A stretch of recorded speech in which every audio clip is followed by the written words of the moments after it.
Now, since 1994, there have been something like 100 race-based laws that have been implemented in South Africa. What's been the impact of these laws? So South Africa is the most racist country in the world.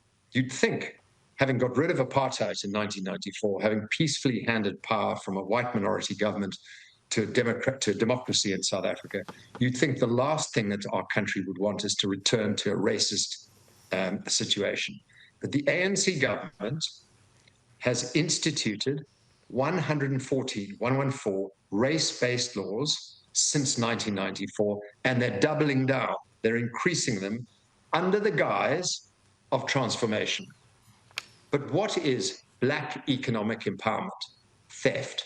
What is expropriation without compensation? Theft. The ANC government has instituted racism in order to basically break and steal the economy. And a report came out recently by Professor William Gumede, who said that black economic empowerment, those wonderful three words that you'd think, oh, it sounds very nice, I could probably accept that, has transferred 100 trillion rand to 100 families in the last 24 years. The ANC has run our country for 24 years, have introduced 114 race-based laws since 1994, and there's economic genocide taking place, not just against white people, but against colored people and Indian people as well. It's horrific. We're on the edge of economic collapse, on becoming a failed state, thanks to the ANC.